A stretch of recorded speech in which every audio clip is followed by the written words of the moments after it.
She can be sometimes a little annoying. She can be too. It's a common theme that plays out in households everywhere. Sibling rivalry. We're getting older, so sometimes it's hard to stand each other. But even though there's some bickering, there's nothing quite like a sibling bond. A bond that really tested its strength 2 years ago, when big sister Abby noticed a small bump on her brother's neck.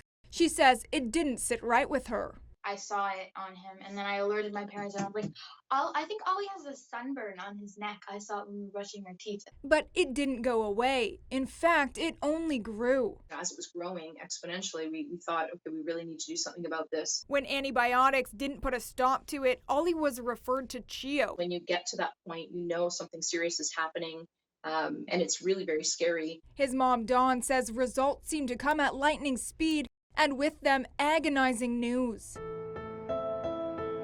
At just 7 years old, Ollie was diagnosed with a rare form of cancer, attacking the lymphatic system. The Anaplastic Large Cell Lymphoma is not a very common type of cancer in children, and we know that they need therapy very quickly, including chemotherapy, to get it out of his body. I remember that I went for chemo at the first time, and so there were some really nice doctors there. The team at CHEO developing a plan immediately, several departments working together. Including oncology, ENT, our medical day unit, or MDU, which is our main clinic for oncology patients, 4 North, which is our main ward for oncology patients. Ollie started treatment right away, but it came with complications, ranging from infections to a full relapse. Oliver, unfortunately, in the course of his treatment, his cancer came back while he was on his initial course of chemotherapy. Cancer is unpredictable, so too can be the side effects from these life-saving treatments. When Ollie wakes up from a spinal tap procedure to administer chemo, his optic nerve gets damaged, his ability to see impacted. And yet at this point in his 2-year journey, he still had so much fighting left to do. You have no power over me, lymphoma. In need of a stem cell transplant to survive.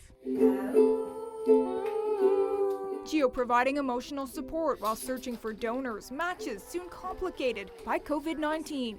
They picked us right back up, held us together for that period of time.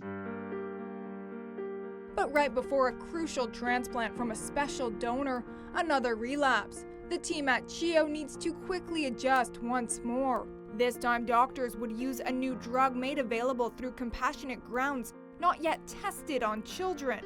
And so begins 13 weeks of radiation, CHEO providing continued hope throughout a battle now months long. If you don't lean on people, if you don't take advantage of that, eventually you get worn down.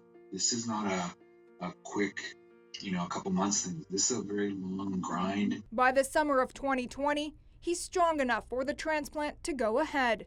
The fear of spreading the virus had put the emphasis on receiving a donation close to home. And then she was crying. I don't think she's ever cried tears of joy before, and so she was crying. So it was actually really it was crazy, right? Just because you go through this gamut of emotions. Abby, the same sibling who noticed the spot, will now be his savior. I was scared at first, but when it was happening, I was just thinking, but you know what, Ollie's gone through much more pain. Ollie is with us today because everybody worked so hard and stayed hopeful, and we're very grateful. And how are you eating these days?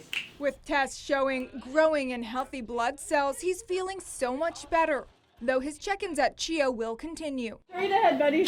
Visits at the dental clinic and endocrinology for issues stemming from treatment. He will need monitoring as he develops and will visit the neurology department for loss of vision. Oh, no, it's the wrong hand. Oh. But as you may have guessed from the happy laughter, Ollie is now back home, skateboarding, learning Braille, and connecting with his new furry friend who helps him get around. Hope sit. Hope sit. Hope Oh, down. good girl. He's focused on giving back to the community that supported him too. Raising money for CHEO. Like 840 something. Paying forward the gratitude for his doctors who ultimately gave him this moment, signaling a return to normal.